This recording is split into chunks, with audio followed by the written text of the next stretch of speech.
What's up everyone, TGA19 here, and today we're going to be bringing you my review of the Mirror's Edge Catalyst closed beta for the PS4. Now, luckily enough, I was able to get a code for the Mirror's Edge Catalyst closed beta. A good friend of mine had a spare code and he was willing enough to give it to me, so first of all I have to thank him for that, RRO 1993 or Pablo, whatever he wants to be called. I want to say thank you to him for letting me have the codes to play this, and I'm so happy that he let me have the code, because this beta is incredible. I mean, I can't remember the last time I had this much fun with a beta since probably Uncharted 4's, because this beta is really good. I mean, Mirror's Edge Catalyst, as you all know, is one of my most anticipated games of the whole year, so the fact that when I heard there was a beta coming out for it, I was immediately intrigued as to how good this beta was going to be. And I can tell you right now, this beta is incredible. There are so many things that I love about this beta because of how much the game improves over the original Mirror's Edge in almost every single way. And this beta is just really fun to play. And yeah, I mean, I'm going to have to list all the positives now, because otherwise I'll just be rambling on. So first off, what did I like about the beta? First off, I really liked the voice acting. The voice acting felt like a big step up from the original game, because in the original the voice acting was alright, but in this one it felt a lot better. And also the story. I enjoyed the story a lot more. The story, from what we get so far of it, seems a lot more intriguing than the first Mirror's Edge, because I mean, yeah, since when have DICE ever made a video game that has a really good story in it? But at least with Mirror's Edge Catalyst, from what I've seen of the missions that I've played, at least they're trying to sort of tell a story here, with Faye's character. We've, of course, with Catalyst being an origin / reboot to the series.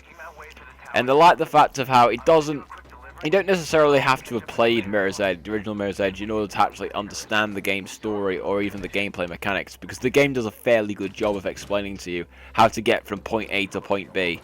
And I just really like how the game holds your hand if you want to, but then doesn't, force itself upon you, to give you constant tutorials if you've already played the previous games, which I really like, because, of course, I've played Mirror's Edge, the original. I know most of the controls anyway. It was just, obviously, I'm a bit rough because I've not played Mirror's Edge in about, 3 years now, so of course I'm not going to be as good as I used to be on it, so yeah. Also, the graphics on the PS4 are pretty damn good. I mean, of course, the original Mirror's Edge game ran on the Unreal Engine 3, I think, whereas, of course, Mirror's Edge Catalyst runs on the Frostbite 3, and these graphics are incredible. And also the 60 FPS as well. 60 FPS massively helps this game, because, I mean, say what all you want about frame rate, but and I'll always defend 30 FPS, and that it doesn't 100% like make or break a game for me. But when I play games like this that run at 60 FPS for the majority of the time at a very good frame rate, I'm sorry, but it kind of does feel like more of a next-gen experience. I mean, games that run at 60 FPS, like Battlefield 4 and Metal Gear Solid 5, the frame rates on those games running at 60 makes it feel so much more next-gen.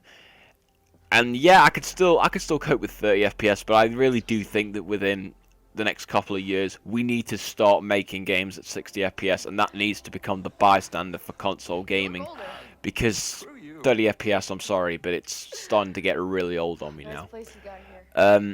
Another thing I also liked about the beta is the amount of activities you could actually do. I was very surprised with how much activities it actually allowed me to do in the open world, because of course this is a beta and it's limited for what you can do, but I really liked, the amount of options they gave you. They gave you a decent amount of story missions, a decent amount of side activities as well, so you can, of course, do races and compete with other people, because you can check what their time is.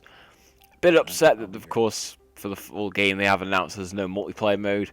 But, I mean, with the races you can do against your friends' times, I mean, I'm fine with that. I mean, I can't tell you how many times I've tried to beat all my friends' times on certain races just to try and get to the top, and I'm still not even probably top 3. But I mean, they're just so addicting and fun, and the fact that in the open world there's so many different ways to get to your objectives. Like, of course, there's an easier route for the people who aren't as good at the game, but for the more experienced players, there's always the more complex route that, you know, you'll feel very satisfied with when you actually figure out how to get there. And that's what I just love about Mirror's Edge Catalyst, is how it, you know, it doesn't, you know, I don't know how you would put it, but I guess I'd say as in, you don't, like I said earlier on, you don't really need to have played the previous games to understand it, but if you have played it, then of course you'll find, you know, the harder routes to get through, and they'll be very rewarding when you get through them. However, I will say that there were two criticisms with the beta that did definitely, you know, stand out to me, and they're not massive, but I think they were still enough of a gripe to, you know, to get mentioned on this video, because otherwise I'd get accused of being an EA fanboy. So yeah, the two criticisms. Number one is the beta, you know, writing stuff, because of course everyone knows that when you're playing a beta for a game, you usually have writing in one of the corners that says, of course, like, so and so game beta. The problem with Mirror's Edge Catalyst is that, you know, EA decided not to do this, and they decided to instead have it flash around randomly on your screen every 2 seconds, and it's really irritating, because I'll be, you know, casually running in the game, and then all of a sudden I'll just have random things flashing out in front of me, and it's just really off-putting and really did annoy me. And I just don't know why EA just didn't lock it to one of the bottom corners of the screen. It would have been so much easier. And I mean, I'm not the only person to complain about this. There's other people as well who have said that they, of course, you know, didn't like this feature, and I can understand why, because it definitely pissed me off when it kept on flashing up at random times. And also the other thing that I wasn't a massive fan of about the beta was the frame rate, because even though, yes, it does run at 60 FPS, there were some times where the game noticeably dropped in frames, and this tended to happen during combat sequences for me, because whenever I would go into a combat room with like 3 or more guys, the frame rate started to dip into like the high 30s, and I could tell by my screen, because, you know, there was, you know, slight screen tearing and stuff like that on the screen. It definitely was off-putting, but apart from those sections, the frame rate was completely fine for me, and even if it did drop below 60 FPS, I couldn't notice it.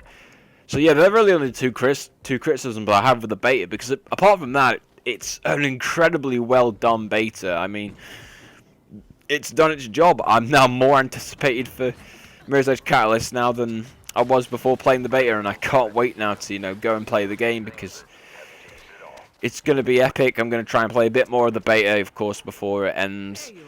And yeah, it's going to be sick. So I'm not going to give this beta a score or anything, because, you know, it'd be a bit stupid to give a beta a score, considering it's a scaled down version of the full game. So all I'll say is that this beta definitely has me excited for the full game. Definitely a lot more excited than I was beforehand, and I was pretty excited for this game before even, you know, even getting my code for the beta.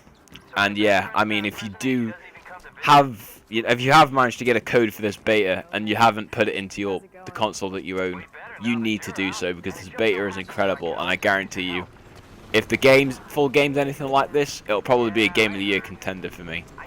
But yeah, that's it for today's video. Of course, let me know in the comment section below what you think of Mirror's Edge Catalyst beta, and yeah, hope to see you again.